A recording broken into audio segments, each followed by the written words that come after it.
This is one of the most important tools for a winning poker player. Pocket pairs from aces to 2, 6 combos of each. Suited hands are above that line, 4 combos of each. Unsuited hands, also called offsuit hands, are below, 12 combos of each.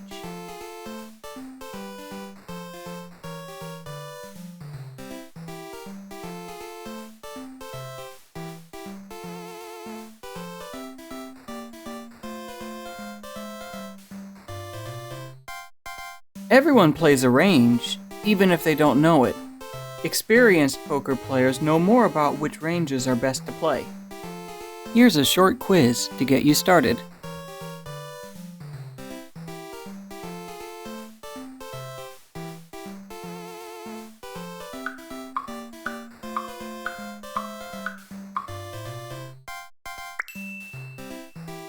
Under the gun plays a tight range. The best hands in your range with a few bluffs.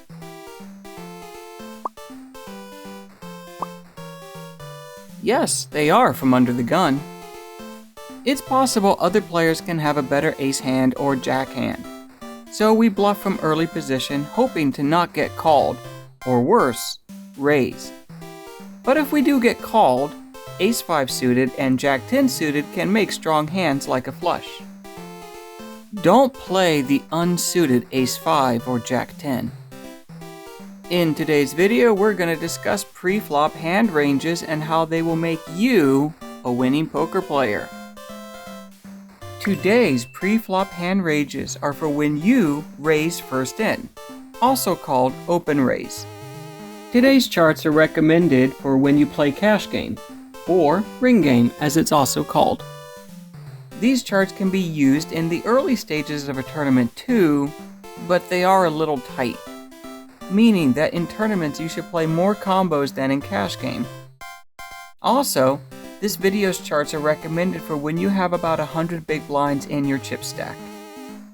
Furthermore, these ranges are a little tighter than what Gto recommends, but please remember that Gto ranges depend on other players playing close to Gto as well. And since they aren't, you want to play ranges that crush theirs. Here's the first range from the first position, under the gun.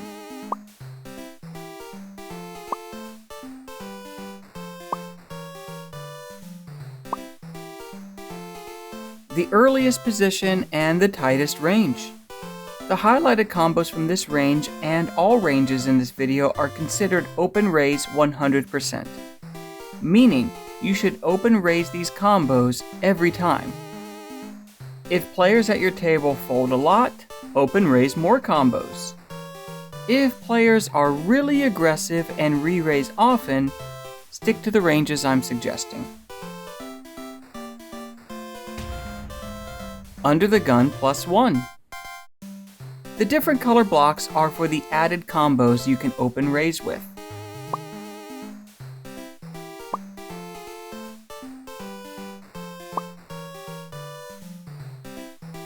It's important from early position that the bottom of your range, the bluffs, still have playability if they are called. Ace 3 suited is not a good hand to make top pair with. It's a good hand to make a straight or a flush.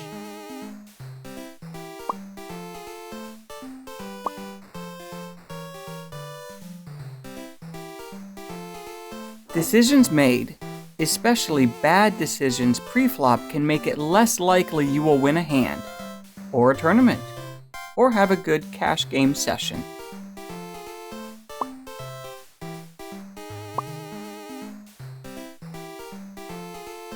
It's the mathematically perfect strategy of poker. No mistakes. This video's charts are based on Gto and also exploitative poker.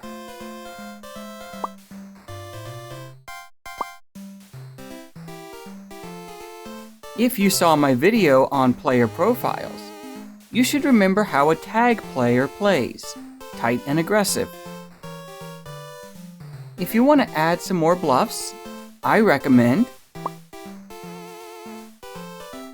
If there are more skilled or aggressive players at your table, play fewer combos. These charts do not need to be memorized. Instead, try to understand what these charts and Gto is telling you. Let's continue with the next position. Under the gun, +2.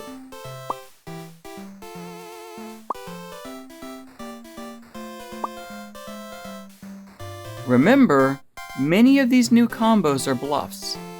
You just can't wait for the best combos and fold everything else. Likewise, you have to add bluffs that can play well enough if called. Low jack.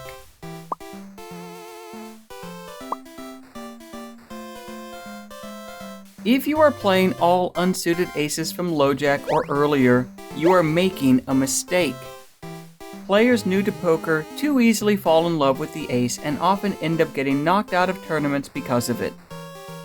Think about your poker career. How many times have you flopped top pair with an ace only to lose the hand? Probably a lot. You have to play combos that flop well and don't just have top pair potential. Pairs plus draws are winning combos. Hijack.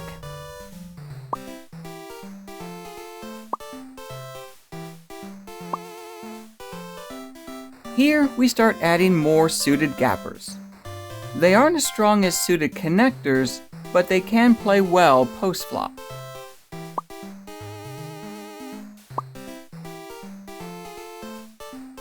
Combos like Queen 9 suited or Jack 9 suited have less equity pre-flop than Ace 9 offsuit, but they are less likely to be dominated by better hands.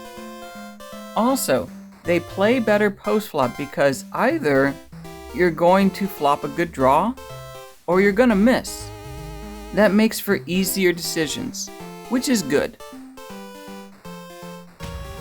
Cut off.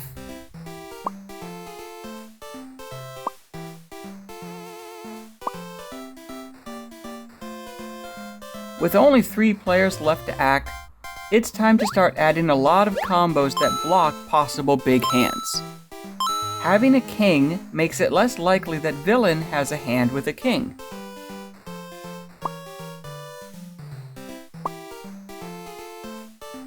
Good question. Yes, having an ace makes it less likely that villain has an ace too. But playing one high card unsuited hands post-flop is difficult. But playing suited combos with more equity gives you more chances to win the hand.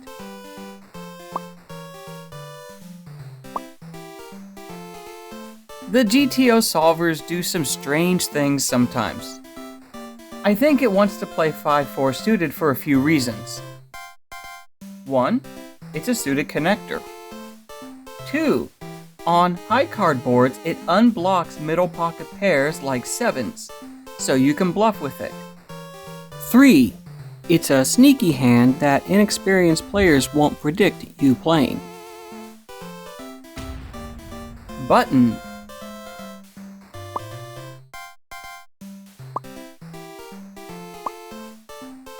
Many bluffs. But we have the best pre-flop position, so we are okay getting called with much of this range.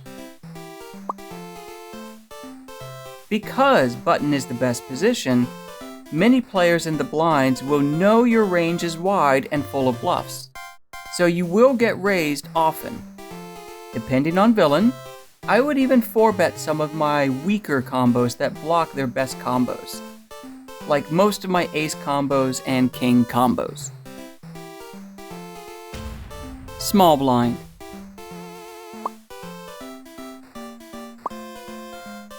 Everyone else has folded.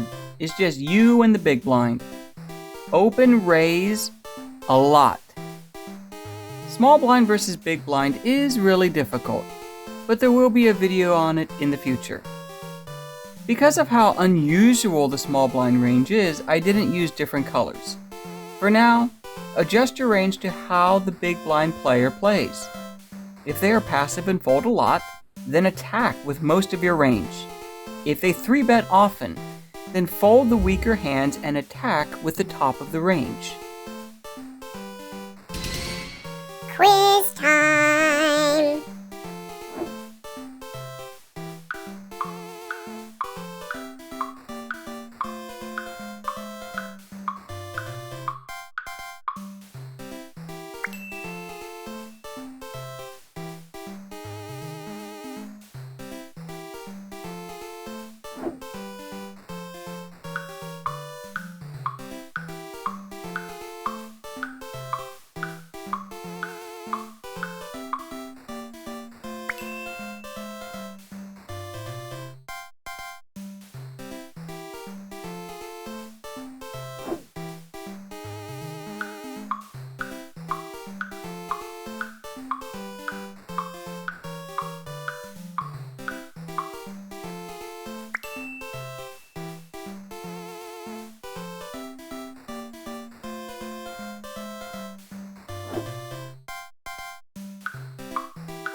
If you got all 5 answers correct,